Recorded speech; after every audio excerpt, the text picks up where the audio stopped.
In this video, I'm going to be talking about an old school roguelike journaling solo RPG from the 1980s. I'm going to be talking about the Ghost of Lion Castle. This is an old school Dungeons and Dragons module. It's coded B solo, and it's a lot of fun, I think. So this module right here, this was published by TSR in 1984. It is written by Merle M. Rasmussen, and I'm going to be going over a full review of it, my thoughts, but I'm splitting this video into two parts. The whole first half is spoiler free. So if you are interested in old school Dungeons and Dragons journaling solo RPG that's kind of like a roguelike, you can see the first half of this video, no problem, and then I'll have a big section in the middle that'll say warning, spoilers ahead. That's where you should pause the video, go play this module, and then you can come back for the second half of the video where I'm going to talk about my experiences, how my characters did as they went through the adventure,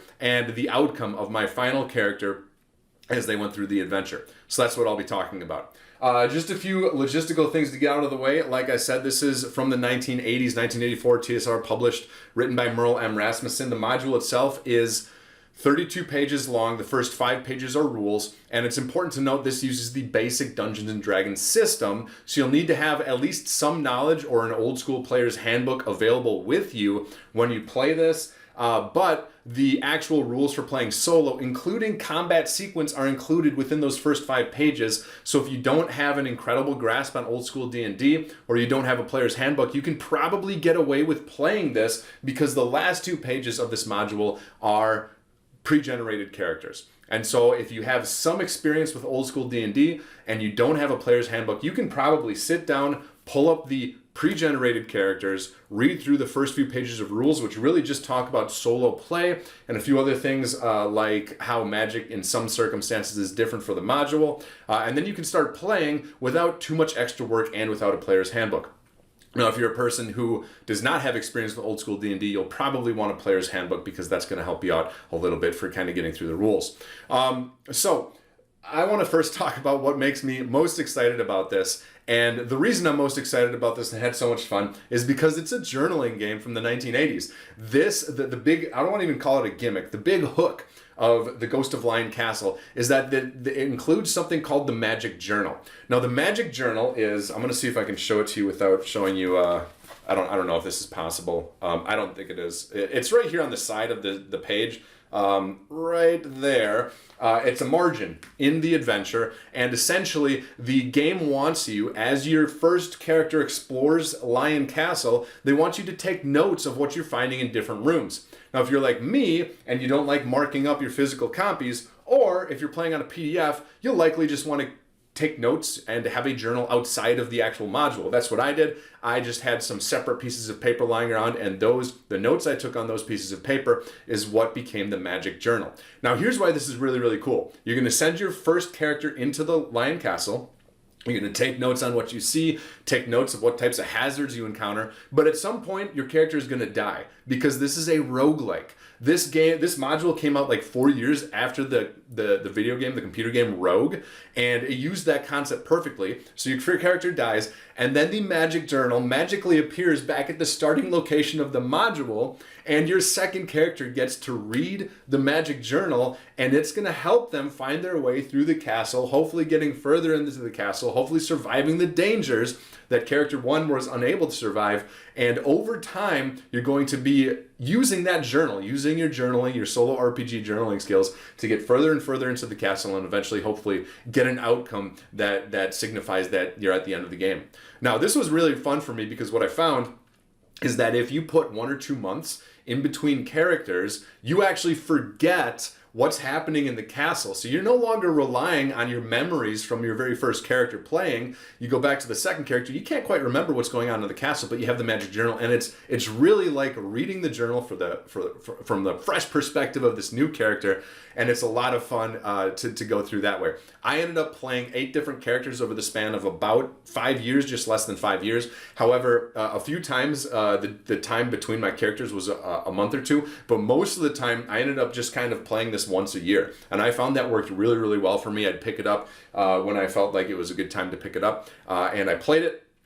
And that Magic Journal mechanic, the idea of me journaling, is going to help me get further into this particular adventure further into the castle. It is so fun. I'm telling you, it's incredibly fun. And if you're at all interested at this point, keep on watching the video. But I do have links below. You can buy this on DriveThruRPG for about $5 right now. For me, it was well worth the money.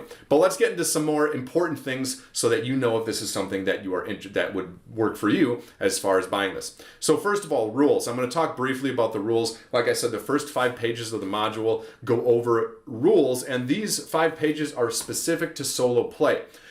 They cover, I mentioned before, they cover how magic is different. There are some spells that break the kind of the immersion or the way that this particular adventure works. So they just modify how those spells work. They also go into like character creation. There's a few, not really any changes, just the idea that it's a roguelike, that you'll be creating characters at the starting point, getting the magic journal, and then using that to record your experience as you go through. The rules also talk about combat and combat sequence for solo play. This is why if you're interested in learning how to play basic Dungeons and Dragons, this is actually really, really good because it very, very easily lays out, I think it's like 8 steps for combat or something like that, and you get a sense of what it's like to run combat in this basic Dungeons and Dragons format. The only real challenging point when you think about like 5th edition or 2024 edition with Dungeons and Dragons versus basic is the idea of THAC0. Now I do have a video that talks about THAC0 and how to use it. If you don't know, that's to hit armor class 0, and this module uses THAC0. It's just important to know that. But beyond that, it's really, really easy to run, in my opinion. And the most important step, you do not want to skip this step, is the morale check for monsters that you encounter. If you don't know, morale is a concept from older versions of Dungeons and Dragons where you would roll a dice, and if you did not make your morale check for the monster, or the dungeon master did not make the morale check, the monsters would run away. This is really important because old school wizards, old school magic users are very squishy. More often than not, they have 4 or fewer hit points to start at level 1. And when you are entering a dungeon or a castle like this one with 1 hit point, you're gonna want as many monsters as possible to run away from you. And so that's a really important step. So anyways, the rules, they're based off of basic Dungeons and Dragons. And that is, the first 5 pages kind of cover it. I found the rules very, very easy to interpret and ingest. This is the version of Dungeons and Dragons that I grew up playing. That's how I learned to play D&D. So I do have like experience with it. And so just keep that in mind. I found it easy. I found it relatively quick to go through those first few pages. If this is your introduction, it may take a little longer, but nothing really screamed like, oh, this is janky, or oh, this is really, really hard to figure out. I think it's really, really approachable, even for someone who has not experienced basic Dungeons and Dragons yet. The next thing I want to talk about is gameplay. Gameplay is basically what you would consider in a roguelike. You're going to create a character, you're going to take your magic journal, and you're going to go adventure in the castle. You're going to record and journal your experiences within the magic journal as you go, and then at some point, your character is going to die. The magic journal reappears back at the starting location, and you'll make a second character and do it again. What you're actually doing within the module is you are actually reading, it's kind of like a choose your own adventure story or a role-playing adventure book. You're going to be reading an entry. The entry will give you a few different suggestions on what to do next, and then you're going to choose and go to the following entry. Now, the actual amount of content for gameplay within this module is 25 pages. All right, what that means is that there's not as much page flipping as some other game books that I've played, which is extremely important. A lot of times the entries that you're going to next are maybe on the next page or maybe somewhere else on the 2-page spread that you have. So I played with the physical version and I found it very, very easy to sit down, play, and enjoy myself. And that's in contrast to other choose your own adventure style game books like Star Smuggler. This is a review I did forever ago, but that ruined the game for me because it was too much page flipping. It would be even easier with the PDF if the PDF is linked. I don't actually think it is, but scrolling through a PDF is a little bit easier than going through pages in a lot of ways. And so I found the actual gameplay part of it really, really fun and really, really approachable without any major problems when it came to flipping pages or anything like that. Now, I want to go over my overall thoughts because I think that this module is absolutely spectacular. Again, if you are a person who wants to play a journaling, roguelike, solo RPG in Dungeons & Dragons, old school Dungeons & Dragons, this is for you. If you want to learn old school Dungeons & Dragons, this is for you. If you want to play an old school RPG, and that's also solo and journaling, this is for you. If you're curious, this is for you. It's approachable. It's a really, really tight gameplay loop because of the magic journal and roguelike nature of it. And once you get through it with your first character, you don't have to mentally onboard all the rules and all the gameplay systems. You know what to do. So then, from then forward, it's just kind of pure fun. Having said that, there are some tips and suggestions I have to make your gameplay experience even better. The first of these is character creation. The old school game books, the Player's Handbook, the Dungeon Master's Guide, even the Monster Manual, they are a mess when it comes to using these game books at the table. So what I did is I created a 13-step character creation process. If you have experience with old school Dungeons and Dragons, you can just use this without any reference books for the most part. If you don't have experience, you will need a Player's Handbook at least. And I also referenced the Dungeon Master's Guide. But the reason for that is because I tuned the character creation for my game to my difficulty, what I enjoyed when it comes to difficulty for the game. So 2 examples. Number 1, I really like to make things difficult, so all of my characters are level 1. And I used random starting spells from the Dungeon Master's starting spells random table list way back in the old Dungeon Master's Guide.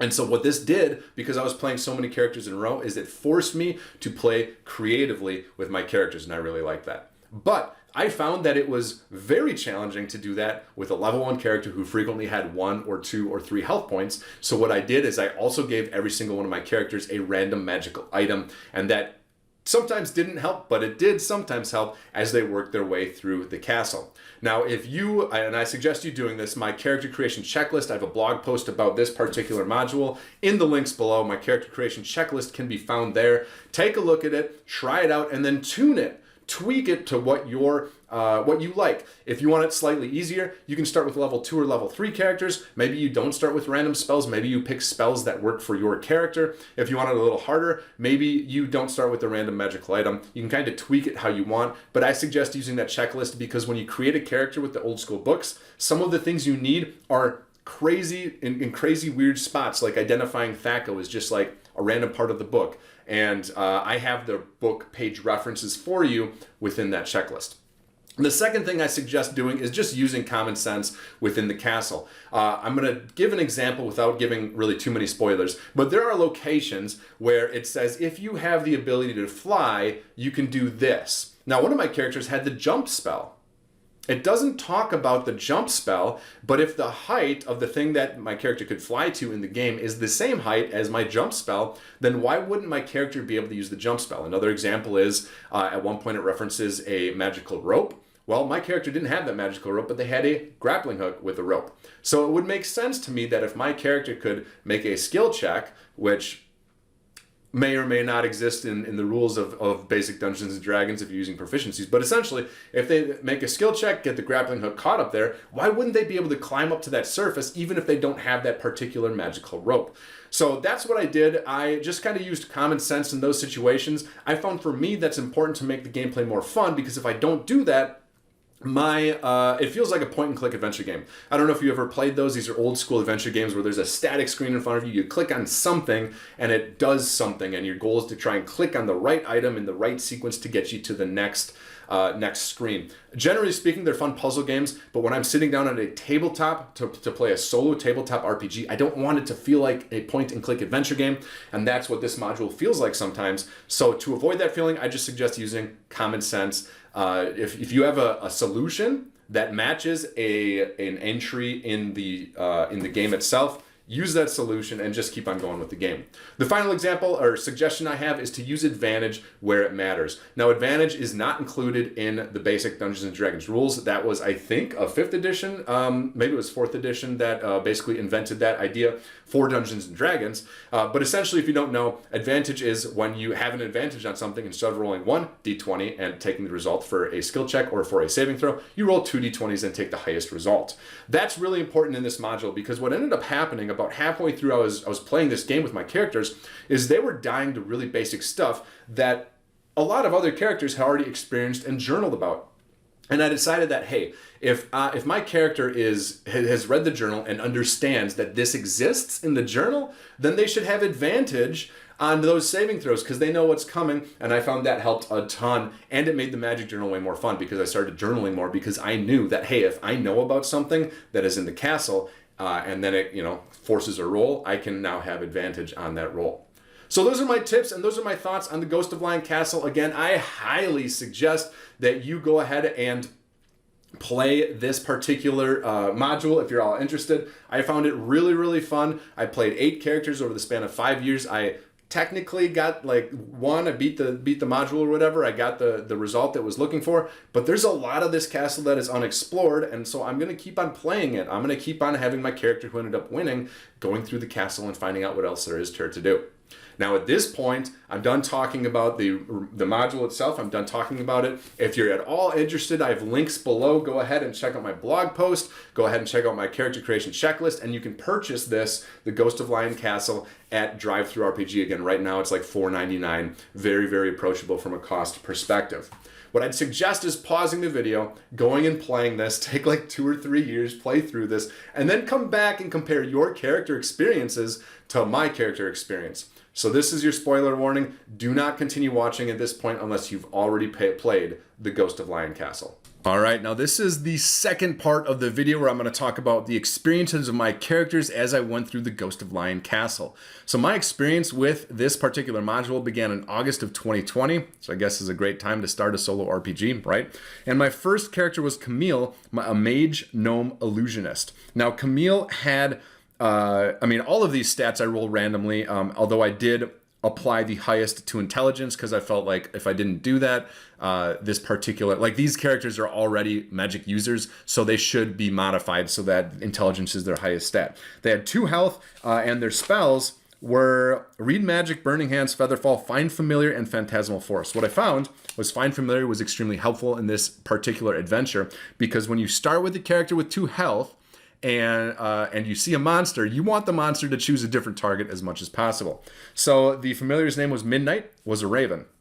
What ended up happening is Camille approached the east side of the castle through the outer gatehouse after the days of overland travel. Here, Camille found that the gatehouse was trapped with murder holes. Now, she ended up making it through, but after that, she encountered a mountain lion. It eventually ran away, but after killing Midnight, her raven familiar. So after that, she ended up resting. She summoned another familiar whose name was Odric, an owl, and then she prepared to pass through the portcullis at this part of the map. And then the Magic Journal appeared back at the tavern, and Camille's story was over. My next character was in November of 2020, so just a few months after my first character, and her name is Zofira and was a human mage. She had 4 health, excellent roll on health there, and had the spells Read Magic and Large Dancing Lights, and once again, Find Familiar. Her familiar's name was Omen, a black raven. And she ended up basically following Camille. My strategy at this point was for each of these characters to follow in the other's footsteps and basically use the previous character's death as a way to hopscotch, leapfrog my current character further and further into the castle. Along the way, they could pick up more rations that existed on my previous character and any other items that they might need. So as Zafira approached the castle from the north, she was attacked there by an orc in the night. Although her dancing light spell scared it away, she followed Camille's path into the castle through the outer gatehouse, finding out that running under the mortar holes gets her through to safety. That was important because I wrote that in the journal, so all my next characters were able to do that, mostly. After that, there was a tiger in that room, and presumably both her and her familiar died against that tiger because, once again, the Magic Journal appeared in the tavern. Following that, the next time I played was the following year, November of 2021, and I had the character of Morwen, the human mage. Morwen had 3 health, and the spells Read Magic, Magic Missile, Shield, and another Find Familiar. The familiar was Midnight, a black cat. Kind of funny that I forgot my previous character's familiar's name was also Midnight. So Morwen takes the same route, makes it through the castle to the outer gatehouse to the east. She also makes sure to record something in her journal as soon as she entered the room. Essentially, and this was purposeful, because I had not recorded from these previous characters that combat was going to be in that room, past that outer gatehouse. So she immediately wrote down that there is a creature in the room, and that's when she died as the Magic Journal reappears in the tavern.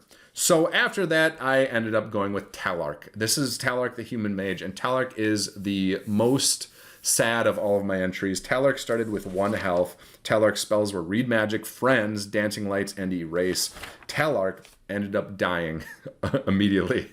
I have no idea what happened. In my Magic journal, I literally have no notes. I just put NA, not any.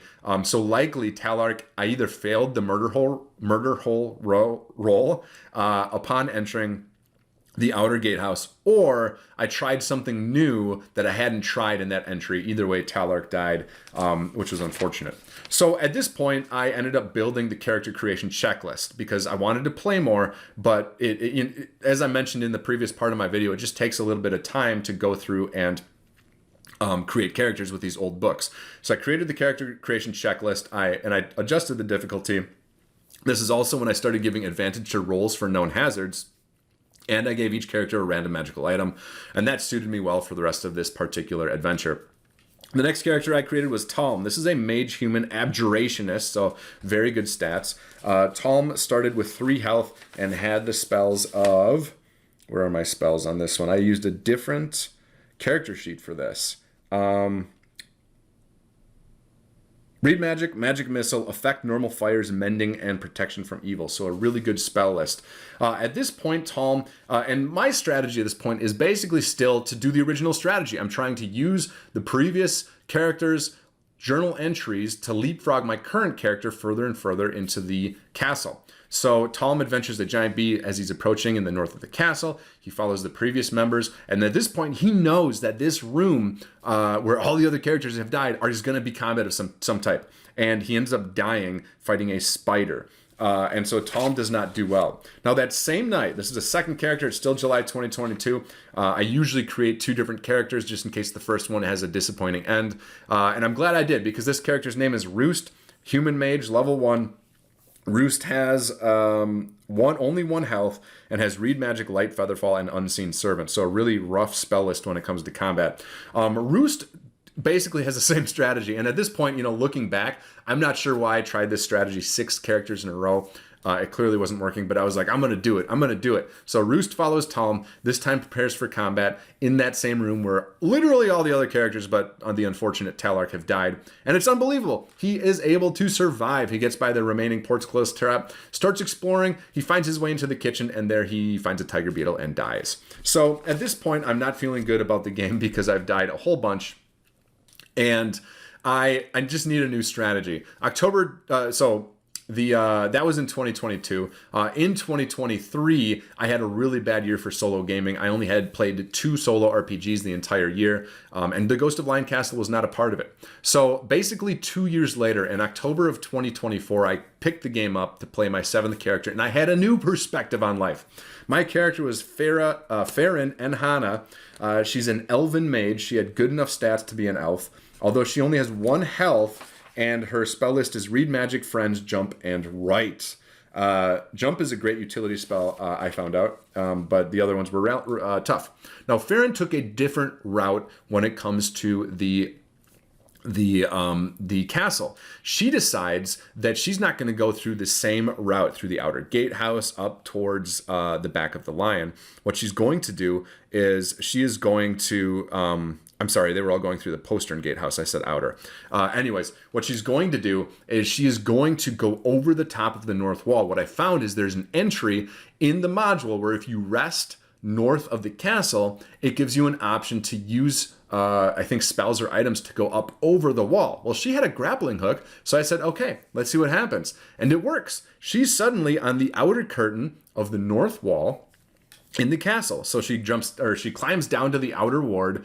Then suddenly she's attacked by a boar. So she casts Jump. She gets back up onto the wall and uses her bow to on the boar from a safe distance until it flees. So then she climbs back down. There's no encounter and heads to the front of the castle near the lion's paws. She still has a rope and grappling hook, so she tries to get up to the mouth of the lion. She succeeds and narrowly avoids the molten lava suddenly spewing from the lion's mouth. That was a huge roll, because if I had missed that, my next character probably wouldn't have gone this route because I wouldn't have known about it. But she got to write about it after she survived, and she's now finds herself in level 2 of the castle. This is absolutely brand new space for her as a character. Here she finds this is part of the thing that makes me want to keep on playing. She finds a windlass, which essentially she jams, and that prevents the level 1 portcullis trap from moving. So at this point, any other characters going back through the postern gatehouse that has that portcullis trap, that just won't work anymore because she's jammed it. I think that's really cool that it's the dungeon is persistent and things that your character do within the dungeon adjust how the dungeon works. Anyways, she finds some spiral stairs. She climbs those upwards, and she goes up to the mane of the lion. There she fights a lizard. She forces it to flee when she attacks it with an arrow. Then she goes to the north tower, does some exploring, doesn't get to where she wants to go. Then she crosses back on the mane to go to the south tower. There, she ends up going down the stairs, opens a door, and then the magic journal appears back at the tavern. My notes here on her character sheet say she died from a mountain lion in castle level 4. It didn't say anything about that in the journal, but I don't look at my character notes. I only look what's in the journal before I move on to my next character. So Farron's adventure was incredibly encouraging because I tried something new and it worked. I got very, very far into the castle. Finally, my next character and my last character so far is Oxley, the Gnome Illusionist. I had some awesome rolls, 15 intelligence, 4 health, unbelievable, right? 4 health, and the spells for Oxley include Spook, Read Magic, Phantasmal Force, Change Self, and Cantrip. Spook is incredibly helpful because it's a save or flee for the monster it is cast on, which, with that in conjunction with a morale check, gives Oxley 2 chances for any monster it encounters to run away, especially if it can go, Oxley can go first in combat. Anyways, Oxley's plan is to follow in Farron's footsteps, and he does exactly that. He encounters a knoll north of the castle. He forces it to flee using his spook spell. He then goes up the wall just like Farron did and goes to the outer ward just like Farron did. At one point, his rope gets cut, and that's confusing. I think there was like an entry. At least that's my notes on the journal. I didn't go back and find that entry. But something happened where his rope gets cut, and we're not sure what it is. Was it a ghost or something else? It's just an interesting note I had, and I don't understand why I wrote that. Anyways, he's able to get up to the lion's mouth using the remaining rope he has up the stairs, and he gets to the main. From there, he skips the north tower, goes straight to the south tower, goes down the stairs, and then he prepares for trouble because that was Farron's last entry.